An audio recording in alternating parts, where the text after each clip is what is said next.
Hi, this is News R from the SLBC coming up tonight. Traders raise concerns over dump sites at Waterloo Tumbo Market. Public Accounts Committee begins hearings on 2024 Auditor General's report with Kailong and Kenema local councils. And government ministers inspect ongoing health and education infrastructure projects at Chui and Laka. Now, their stories and more coming up tonight. Stay with us.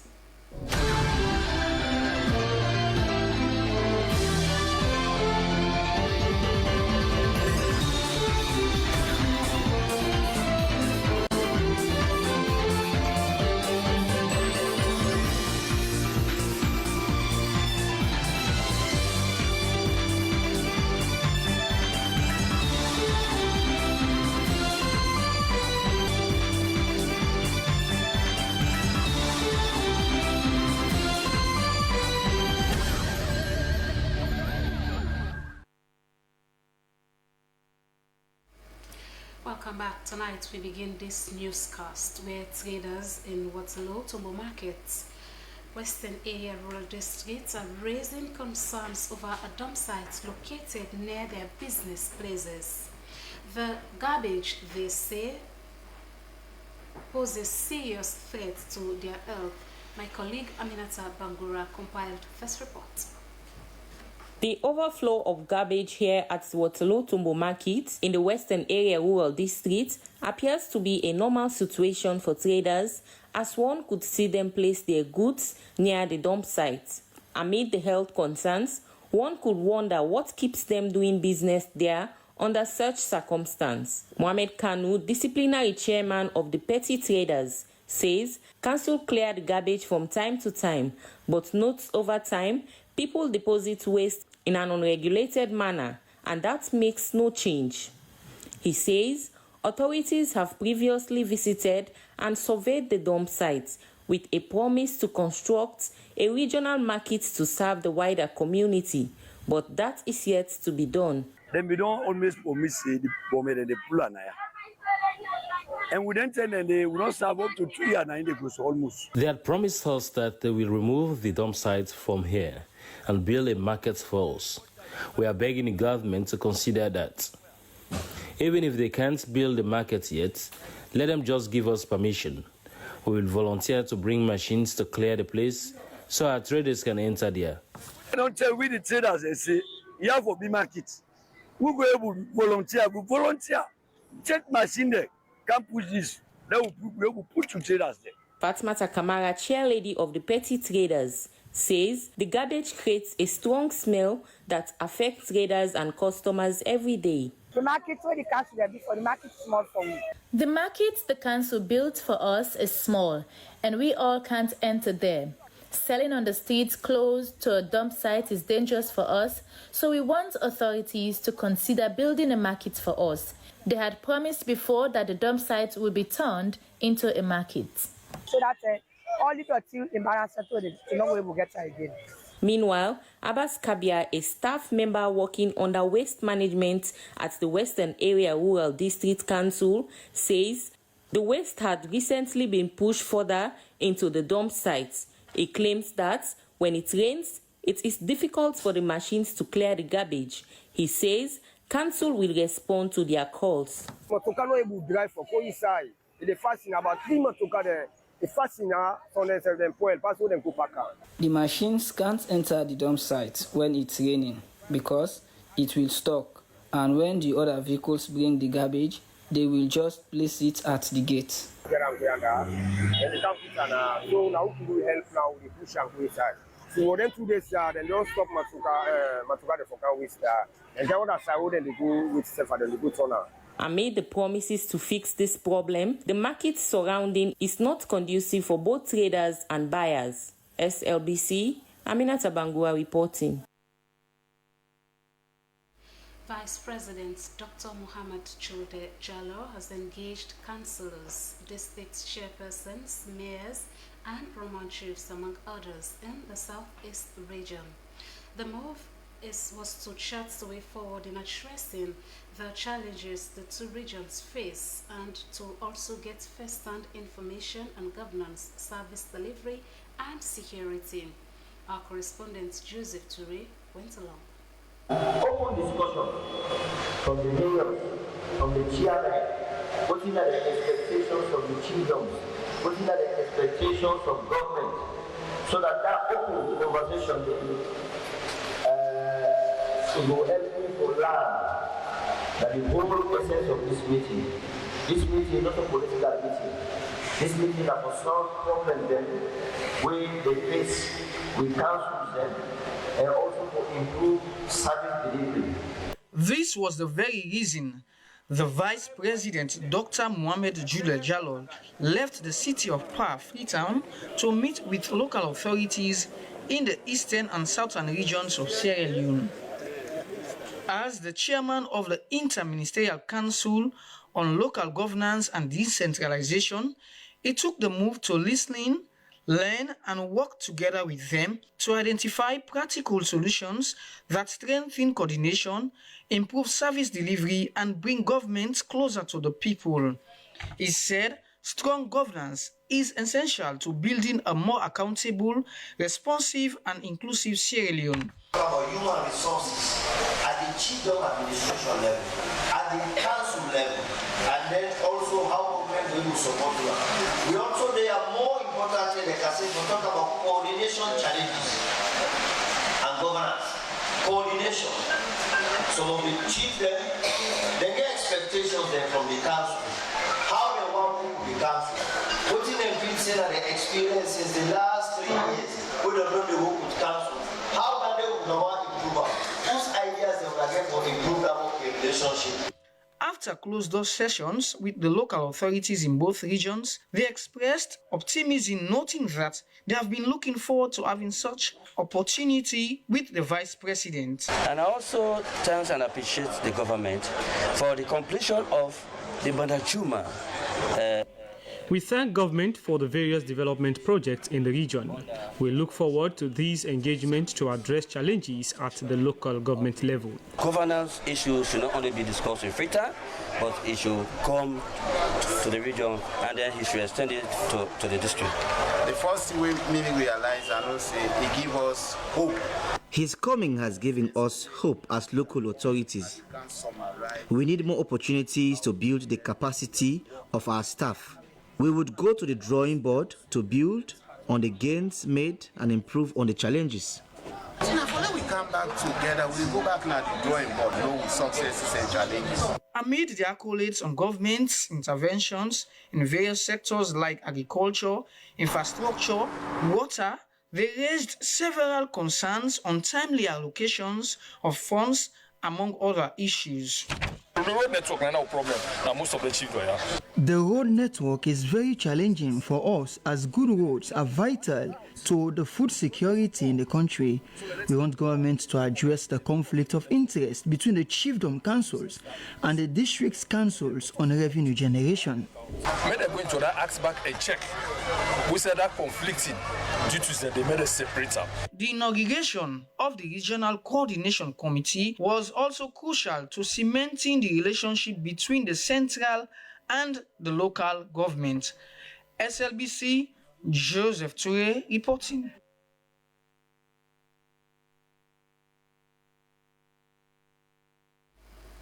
Outgoing Minister of Foreign Affairs and International Cooperation, Timothy Kabah, has handed over the mantle of leadership to his successor, Mohamed Roman Soare, at a ceremony held at the ministry's headquarters at Tar Hill, Freetown.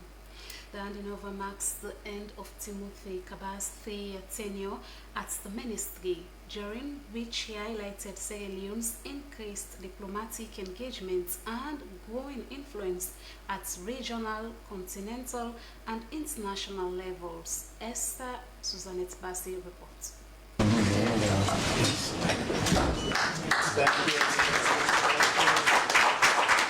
During Timothy Kabah's 3 years in office as Minister of Foreign Affairs and International Cooperation, highlighted Sierra Leone's growing diplomatic influence during his tenure, particularly the country's return to the United Nations Security Council after more than 5 decades. He said Sierra Leone served on the Security Council and chaired its rotational presidency twice, while also securing the chairmanship of the ECOWAS Authority of Heads of State and Government under President Julius Maada Bio for 2025 to 2026. The past minister described Sierra Leone's successful hosting of the ECOWAS summit in Freetown as another major diplomatic achievement. He also cited the country's election to the African Union Peace and Security Council for 2 consecutive terms and the country's continued role in promoting peace and security across Africa. On bilateral relations, Timothy Kaba said Sierra Leone expanded its diplomatic presence through the reopening of its embassy in France and the re-establishment of the missions in Ireland, Nigeria and Qatar. He further noted that Iceland, Morocco, Saudi Arabia and South Korea established embassies in Freetown during his tenure, while Russia re-established its diplomatic mission after 31 years. Amidst these successes, he said challenges still facing the ministry both locally and internationally. The handing over is well loaded with relevant information. That will be important for your stewardship. You're coming to the ministry at a very important time, at a time when the world is itself very upended, insecurity in our sub-region, not least coup d'etats, unconstitutional takeover of government, like the effect of climate change, insecurity, violent extremism. All of these challenges have fraught our sub-region. Receiving the mantle of leadership, Minister Mohamed Rahman Soare commended Timothy Kaba and his team for what he described as significant diplomatic gains. He said Sierra Leone's return to the United Nations Security Council, its leadership of ECOWAS, and the successful hosting of the regional summit had provided a strong foundation for the ministry. He added his task was therefore not to start afresh, but to consolidate the achievements, deepen partnerships, and take Sierra Leone's diplomacy to the next higher level. I will be calling, I will be asking, I'll ask for literally everything, So thank you so very much. Our diplomacy must ultimately deliver for our people through peace and security, investment, development cooperation, trade and opportunity. My dear brother, the outgoing Minister of Foreign Affairs and International Cooperation, thank you for your service and for the foundation you leave behind. God bless Sierra Leone and may God give me the grace to take this to the next higher level. The ceremony also captured presentation and signing of the official handover notes covering the ministry's programs, diplomatic engagements, and ongoing commitments. For SLBC News, Esther Susanette Bassi reporting.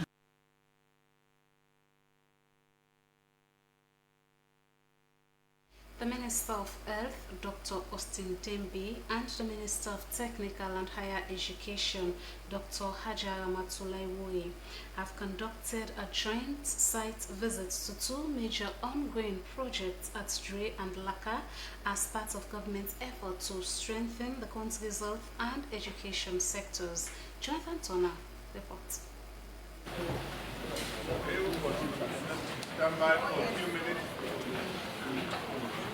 The ministers first visited the ongoing expansion of the College of Medicine and Allied Health Sciences Commerce facility at Jue. The project is expected to provide additional teaching and learning facilities for more than 1,500 undergraduate students, helping to address infrastructure needs as enrollment continues to increase. The delegation later proceeded to the Laka Government Hospital, where construction is underway on a postgraduate teaching and training facility expected to accommodate more than 500 specialist medical doctors pursuing advanced training in various medical fields. The Laka facility will include a complex hall, hostels, administrative blocks, and other supporting facilities designed to improve postgraduate medical education and specialist training in Sierra Leone. After the inspection, Health Minister Dr. Austin Dembi said he was impressed with the progress of the works, particularly the speed and accuracy demonstrated by the construction teams. He noted amid the challenges associated with the projects, they will be addressed to ensure the timely completion of the facilities. Week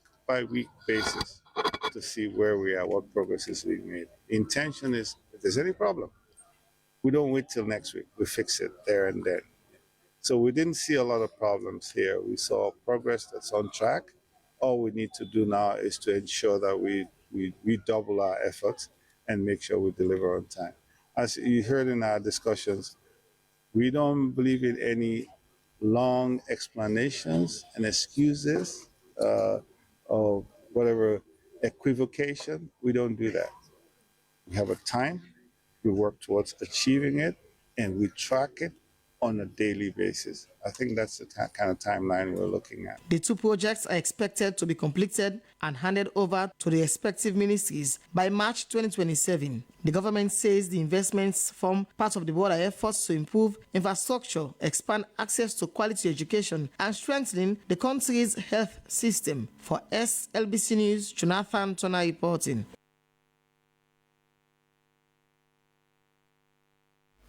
The Ministry of Gender and Children's Affairs has launched Sierra Leone's Maiden Gender Accountability Framework and the 2025 Annual Report on the implementation of the Gender Equality and Women's Empowerment Act of 2022. The discussions were centered on the theme Strengthening Accountability, Advancing Gender Equality and Women's Empowerment. Here is the report. The session started with presentation on the 2025 Annual Report on the implementation of the Gender Equality and Women's Empowerment Act of 2022. It focuses on a number of developments, including women's representation and participation in decision-making. The document indicates that female candidates accounted for 34% of elected members of parliament, 44% of cabinet ministers, and 71% of judges. However, one finding that generated mixed reactions among participants at the launch was that the document did not record any reported incidents of sexual harassment within the institutions assessed. However, the Ministry of Gender and Children's Affairs clarified that the absence of reported cases on sexual harassment at institutions assessed should not necessarily be interpreted as an absence of sexual harassment. It said some women might have experienced sexual harassment but were reluctant to report such incidents because of fear of losing their jobs or facing other consequences. The issue would form part of the discussions and considerations in the preparation of the next annual report, with a focus on strengthening reporting mechanisms and creating safer environments for women to speak out. Meanwhile, the Minister of Gender, Dr. Aissata Mahoy, said Sierra Leone has been making significant strides in promoting gender equality and women's empowerment. During the launch of the Gender Accountability Framework and the 2025 Annual Report, Dr. Mahoy noted amid the challenges, government efforts to address gender-related issues across different sectors has been unwavering. But we are trying as a nation. Civil society is doing their job, government is doing their job. We are at the next of each and everybody that the Gender Equality Act must be implemented, and it is a must for every sector to be accountable. Minister of Planning and Economic Development, Kenya Bale, said the Gender Accountability Framework provides data to track progress in women's political and economic empowerment, while highlighting increased female representation in leadership. She said the framework would strengthen accountability and help ensure women benefit equally from national developments. Representatives from the Democratic Republic of Congo and Nigeria also commended Sierra Leone's progress, particularly the country's efforts to increase women's participation in leadership and decision-making. They pledged continued support and solidarity with Sierra Leone in advancing women's rights and strengthening regional cooperation on gender equality. The United Nations Resident Coordinator Sierra Leone, Sarafin Wakana, said the Gender Accountability Framework provides an opportunity to move beyond commitments on paper and focus on measurable results.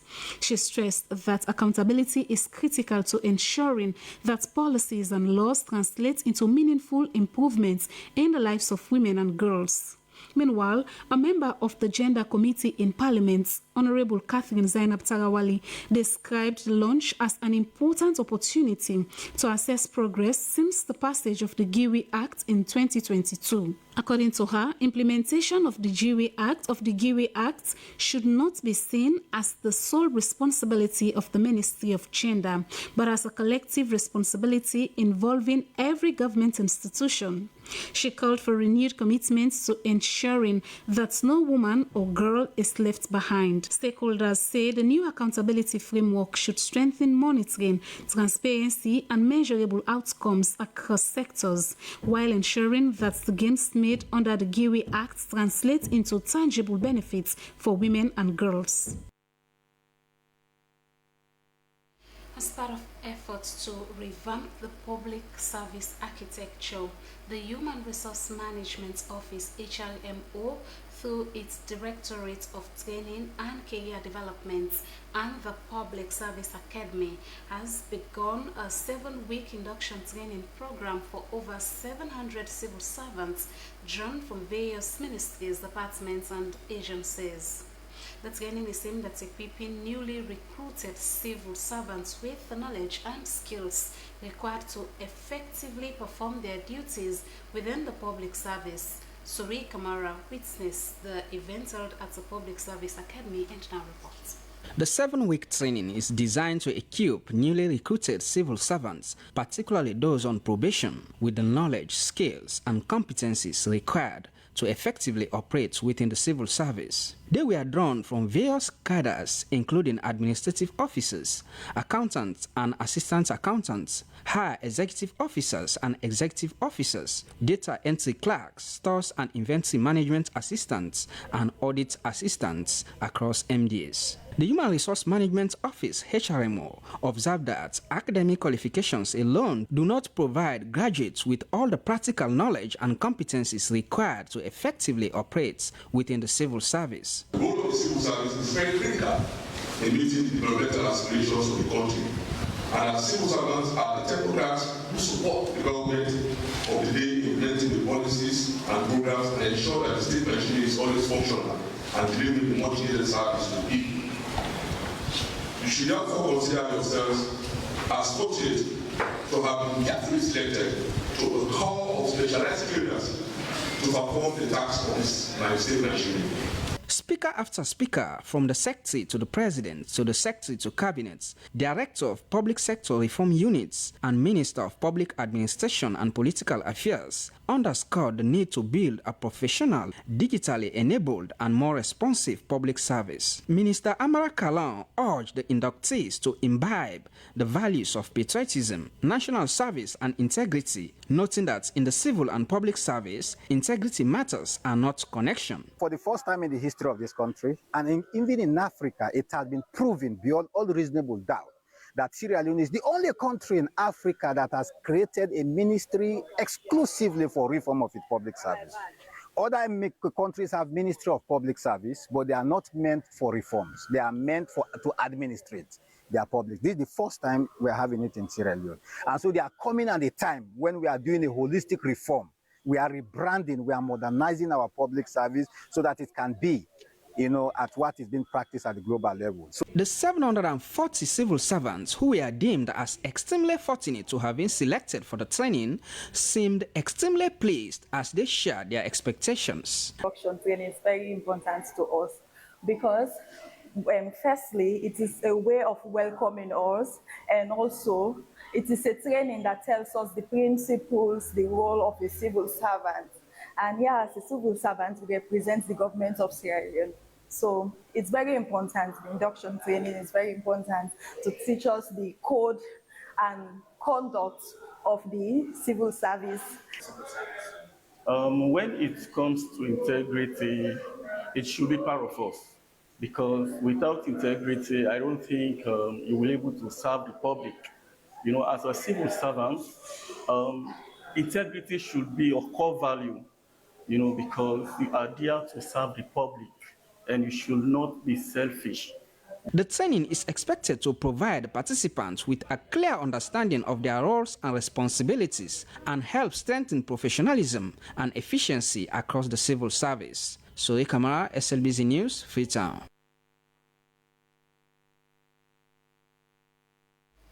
The Freetown City Council FCC has officially launched a 6-week training program for 70 newly recruited Metropolitan Police personnel as part of efforts to strengthen law enforcement, improve service delivery, and enhance the enforcement of city bylaws. The training would be conducted by the Sierra Leone Police in collaboration with the Sierra Leone Police Training Academy. Abdul Mansari has more. The launch features senior police officers, including Deputy Inspector General of Police, Freetown City Mayor, City Council staffs, among others. Speaking at the launch, the Deputy Inspector General of Police, Andrew Mustafa Kamara, stated that the two institutions, SLP and FCC, have continued to support each other through training, facilities, and joint initiatives aimed at improving the management of the city. DIG Kamara added that the 6 weeks training is designed to enhance the recruits' knowledge, skills, and capacity to deliver effective services to the people of Freetown. He said their collaboration also extends to efforts to keep the city clean and enforce the Memorandum of Understanding (MOU) between the two institutions. Well, it is my view that the students will not leave this place, or the recruits who have come for this training will not leave as they have come.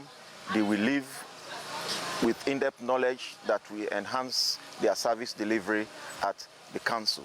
The Freetown City Council Mayor, Yvonne Akisoya, said the recruitment represents a significant step in the council's efforts to create employment opportunities and improve the management of the capital city, stating the 70 recruits represent a 10% increase in the council's workforce and form part of the council's Transform Freetown, Transform Lives initiative, which seeks to create jobs while strengthening the enforcement of municipal bylaws. You will not succeed without integrity.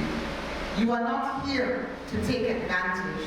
You are not here to break the law behind closed doors. You are not here to bully people. You are not here to run a separate money-making program because you're wearing a uniform. You are here to enforce the laws, the bylaws of Freetown City Council. The launch marks the beginning of a 6-week capacity building program intended to prepare the new Metropolitan Police personnel for their roles in supporting municipal law enforcement and improving service delivery across Freetown. SLBC News, Abdul Mansari reporting. Aquaculture for decades has provided food, income, and livelihood opportunities for people in Sierra Leone. But over time, challenges including limited access to quality brood stock and technical support affected the growth of the sector. Now, the Ministry of Fisheries and Marine Resources is taking steps to revive aquaculture and make fish farming a more reliable livelihood for local farmers. One of those interventions is the induced breeding of African catfish, an exercise recently demonstrated at the Ministry's fish farming station in Bo. Stella Bangura has more. For many Sierra Leoneans, fish is more than just a meal. It is a source of protein, income, and livelihood. But one question is, how can Sierra Leone continue to produce more fish without putting additional pressure on fish stocks in our waters? At the Ministry of Fisheries and Marine Resources fish farming station in Bo, what may appear to be an ordinary fish pond is part of an exercise aimed at changing how catfish are produced in Sierra Leone. The ministry, in partnership with Anchor Farms, including Continental Farm from Bambama in Moyamba, is working to address a major challenge in aquaculture, which is inbreeding depression. The exercise is also designed to demonstrate to farmers that quality fingerlings can be produced locally through controlled breeding. Farmers from Makali House Station, Tivamia Limited, and MMC Fish Farm were among those targeted to benefit from the demonstration. One of the main policy of the Ministry of Fisheries and Marine Resources is to ensure that we have fingerlings available for fish farmers. So the experimental fish farms in the ministry, we have two. This is one in Bo and one in the north, in Makali, in the Tonkolili district. The objective of those farms is to serve as a center of excellence for training and demonstration for the production of fingerlings and fish feed. The ministry, through its minister, Princess Duba, is looking at strengthening the capacity of local farmers through training and improved aquaculture practices. The idea is that government provides the enabling environment and support, while farmers use that opportunity to grow their businesses and increase production. For farmers, this could address one of the biggest challenges in aquaculture, where to get quality fish to stock their ponds. But producing fingerlings is only one part of the equation. The process, spearheaded by the Director of Fisheries and Marine Resources, Sheikh Hussein, began with the selection of mature male and female African catfish. The females are injected with a hormone to induce ovulation and allowed to go through a latency period of about 11 to 12 hours, after which experts can begin the next stage by stripping the eggs from the female to mix with sperm from the males. The sperm, then mixed with saline water before being combined with the eggs, allows the sperm to fertilize the egg before they are carefully spread across hatching trays. After doing the splitting, we've done included the meat and mix it well, so we're now going to do the spread. The ministry says this particular exercise is expected to produce millions of fingerlings for local farmers, and it represents the possibility of stocking local farmers' ponds with quality fingerlings, improving survival rates, and eventually having more fish to take to the market. For the ministry, the exercise is therefore not simply a demonstration of how to breed catfish. It is part of a wider effort to strengthen the aquaculture value chain from quality broodstock and fingerling production to farmers who will eventually raise the fish for the market. The demonstration at the Bofish Farming Station, led by the Director of Fisheries and Marine Resources, Sheikh Hussein, brings government, private farms and local fish producers into one process. The plan now is to have a feed mill plant installed at Moyamba, Bambama. Yes, so that we can reduce the cost of feed. At the Bofish Farming Station, those tiny eggs are being used to demonstrate something much bigger, that with the right technology, partnerships and support, Sierra Leone's farmers can produce more fish locally. It is hoped by the ministry that the fingerlings will become tomorrow's harvest, helping to create livelihoods, strengthen food production, and give aquaculture a stronger place in Sierra Leone's economy. Reporting for SLBC, Stella Bangura. Agriculture is becoming an increasingly important pathway for entrepreneurship, employment, and food security in Sierra Leone. For Dr. Juliet Norman, it is also an opportunity to challenge perceptions about farming and demonstrate what women can achieve in agribusiness. Her poultry enterprise, Southern Farming Empire, is among beneficiaries of a World Bank-supported matching grant under the Food Systems Resilience Program. Cecilia Alessise joined the Ministry of Agriculture on assessment visits to the facility.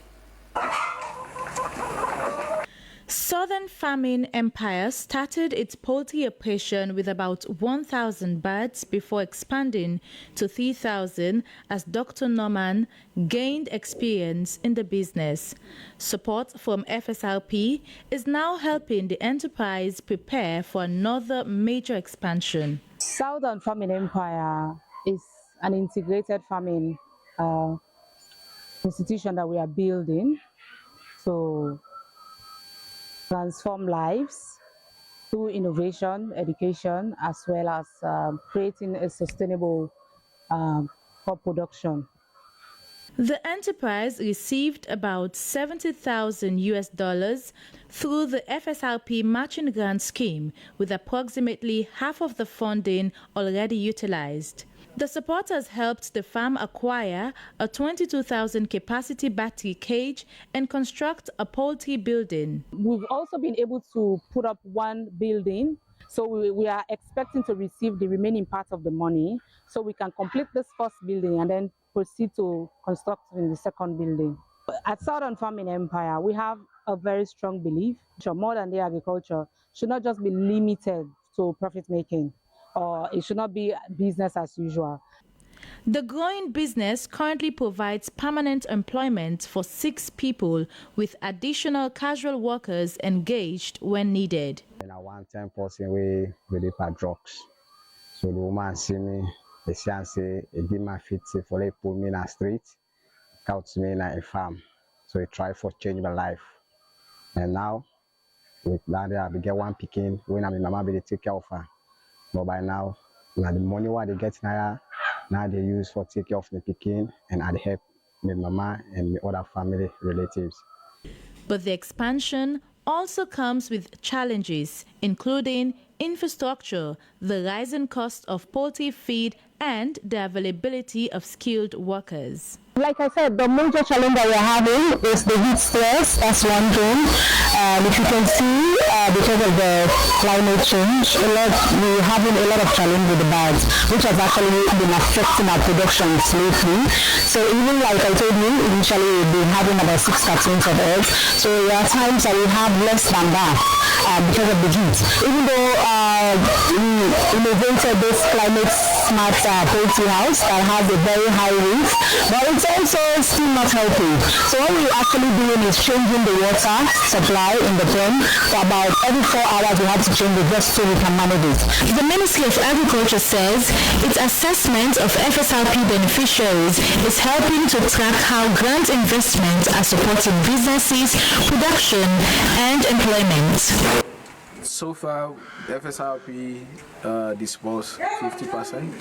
And what we have seen, the 50%, the percentage is around 70%.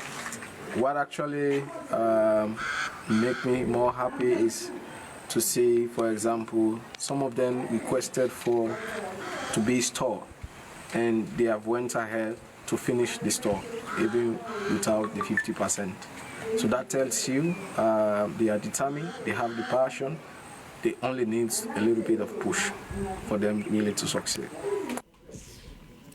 Dr. Norman now hopes to scale Southern Farming Empire to a 22,000 bird capacity within the next 2 years.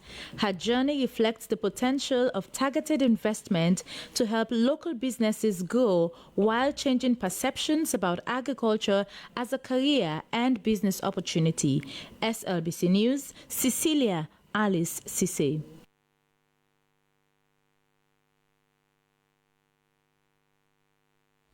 The mangroves at Aberdeen Creek do more than line the shore. They protect homes from flooding, feed fish stocks, and keep the coastline stable.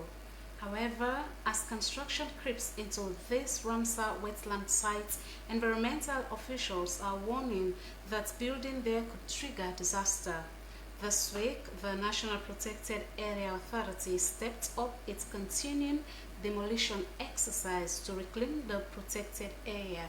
Joyan Dumbuya has more details. Aberdeen Creek is a part of Sierra Leone River Estuary, an international recognized Ramsar site. Its wetlands and mangroves support communities whose livelihoods depend on fishing, and they act as a natural barrier against floods and coastal erosion. Environmental experts say unchecked building in the creek destroy those protections. Clearing mangrove removes the nursery for fish and crabs, increases the risk of flooding during heavy rains, and leave coastal communities more exposed to storm surges and sea level rise. That risk was the focus as the National Protected Area Authority (NPAA) continued a demolition exercise at Aberdeen Creek this week.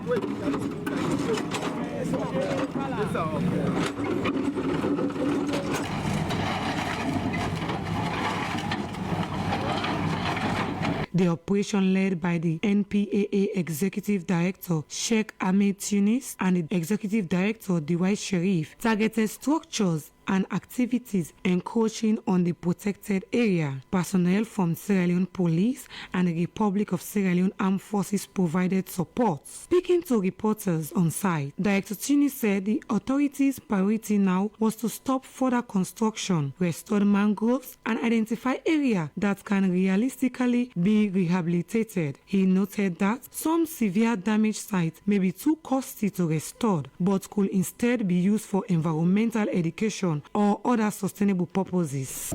I mean, the resources we are supposed to be using to plant more trees, to plant more mangroves, to protect more areas in Sierra Leone, we are using that resources now to demolish something that should have never been here.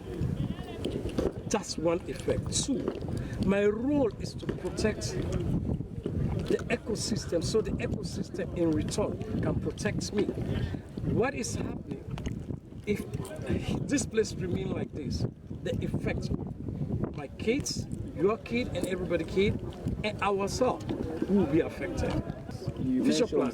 Number one plan, stop the bleeding. Stop everybody from doing construction. Number two, restore the mangrove. Community members say they support the effort if there is clarity. Stakeholder Abubakar Toure said residents were willing to help protect Aberdeen Creek through the trees and mangrove planting once clear boundaries are established.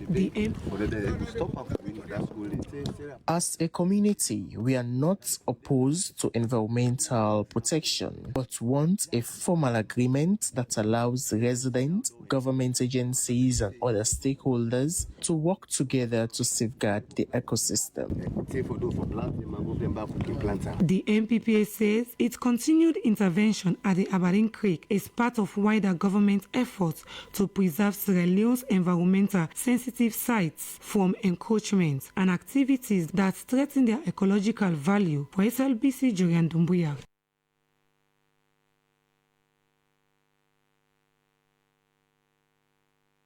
And our APC flag bearer, aspirant and leader of the DIB movement, Dr. Ibrahim Bangura, has called on President Julius Maada Bio to withhold assent to the recently passed constitutional amendment bill under the Supreme Court provides clarity on constitutional questions arising from Parliament.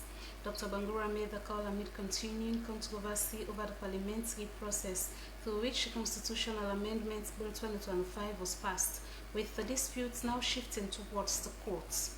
The APC flag bearer aspirant also endorsed the APC's position that further action on the amendment should be suspended until the courts have considered the issues raised. According to him, allowing the Supreme Court to give ruling on the matter before irreversible steps are taken would protect constitutional order, strengthen public confidence, and reinforce respect for the rule of law. Dr. Bangura called on the President to facilitate broad consultations and protect what he described as the sovereign will of the people. He also appealed to APC supporters and party members to remain calm, disciplined, and united as the matter progresses.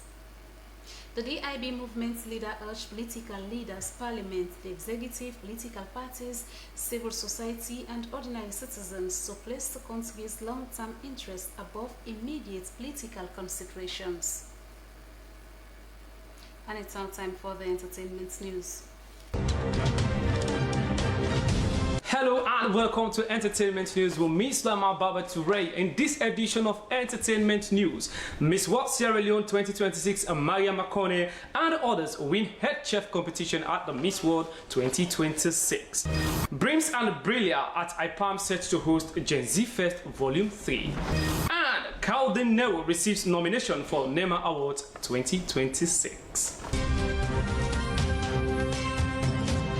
Now, one of the identified talents and powers of an African woman is her strength in the kitchen, blessing people's nose with a delicious aroma. And that's what Miss World Sierra Leone 2026 Maria Makone displayed at the ongoing Miss World competition, taking her beauty from the stage and now to the kitchen, representing Team 2 alongside Miss Trinidad and Tobago. Miss World Sierra Leone 2026 Maria Makone has won the inaugural Miss World Head Chef Beauty competition held on the 17th of August 2026 in Vietnam. The challenge tested contestants' cooking skills, teamwork, and creativity during the 75th anniversary event. Seeing our beauty queen shine on such a stage, the videos showing Mariama preparing the food and explaining the dishes prepared, fans are sharing the good story on their various handles. Here are the videos when she was preparing the food and also speaking.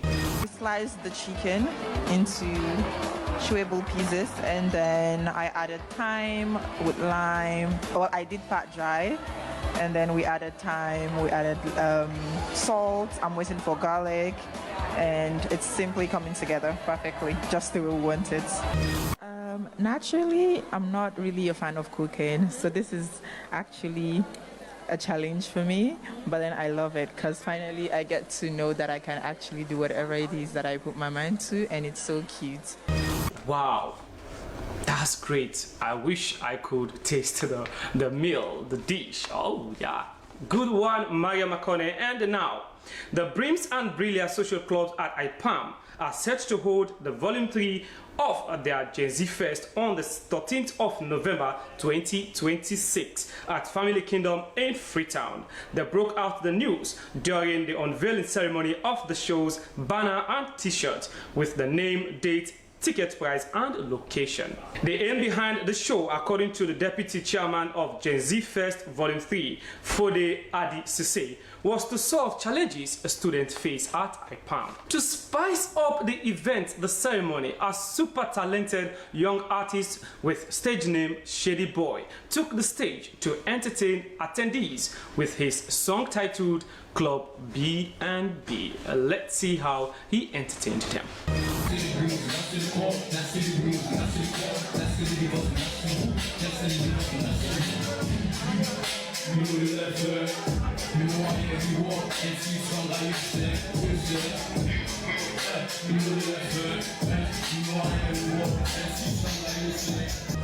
They promised boo-boo and other entertaining events at the fest. It's going to be a blast. It's going to be a ding-dang-ding. Yeah, you need to attend this fest because it's really going to be super classic. And finally, Sierra Leone's Ambassador of Entertainment and Investment, Amara Dennis Touré Jallo, aka Caldenero, has been nominated for the Nairobi Entertainment Music Awards 2026 for the Best Hip-Hop Artist category. He battles for the crown with other stars like Ghanaians Sarkodie, Kenyans Calligraph Jones, and South Africans Nasty C, among others. It's a double good news for the rapper Caldenero, as the king of Black Cleo, his wife Esther Touré, gave birth to a bouncing baby boy few days ago.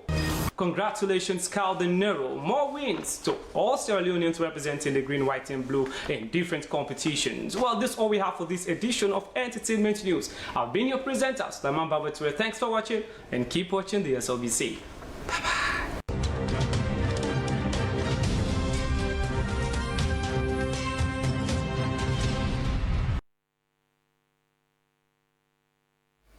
From the entertainment desk, we now move over to the sports team.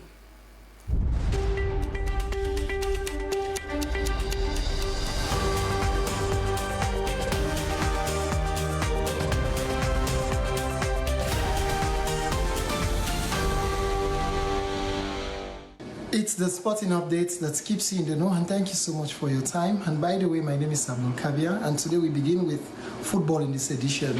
Now, exciting start for Star Sports Academy in the ongoing West Africa Champions Cup in Guinea after they defeated Bamako 2-0 in that exciting second match. Star Sports Academy have recorded a historic milestone at the ongoing West Africa Champions Cup in Guinea, securing their first ever victory in the regional competition.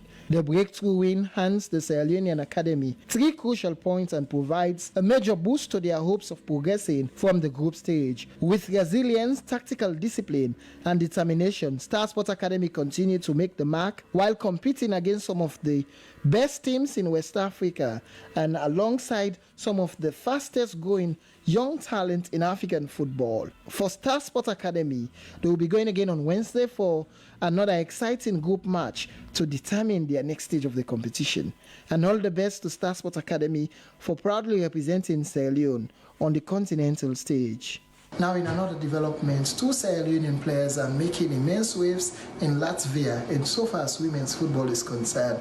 Kumbazaina Brahima, the goal queen, if you like, in terms of scoring goals, and goalkeeper Anna Joanna, they won the Baltica Cup in Latvia. Well, for them, this is truly a wonderful moment and a show of greatness in terms of women's football, and this is a clear indication that Sierra Leone women's football is going from strength to strength. Sierra Leonean international Kumbazaina Brahima produced a masterclass performance and firing home a sensational hat-trick to lead Riga FC women to a decisive victory over MFA and secure the Baltic Women's Football League Championship trophy. Brahima rose to the occasion on the biggest stage of the season, delivering a clinical 3-goal display that proved to be the difference maker and lifted her side to a glorious moment. The title triumph also marked a double celebration for Sierra Leonean women's football, with national teammate and star goalkeeper Anna Joanna standing tall between the posts for Riga FC women. Joanna played a crucial role throughout the squad's championship campaign and ensuring the Sierra Leonean team supported the championship endeavor. Congratulations to Zainab Kumbabrahima and Anna Joanna. And that ends your update, and thank you so much for watching. See you next time.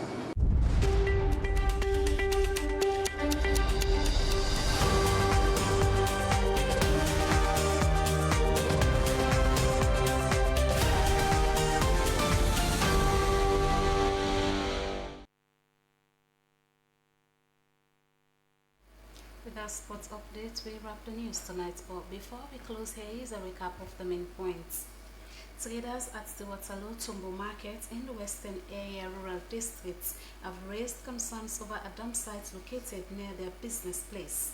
They called on authorities concerned as the garbage site they said poses a serious threat to their health.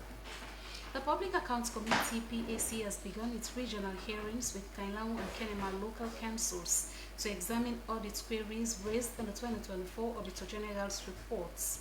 Among the key issues flagged by auditors were weaknesses in financial reporting, poor performance in own source revenue generation, among others. And the Minister of Health, Dr. Austin Dembi, and the Minister of Technical and Higher Education, Dr. Hajar Ramatulai Wuri, have expressed satisfaction following a joint site visit at Laka, where a complex hall, hostels, administrative blocks, and other supporting facilities designed to improve postgraduate medical education and specialist training in Sierra Leone are being constructed, and the expansion of the College of Medicine and Allied Health Sciences Commerce facility at Jue.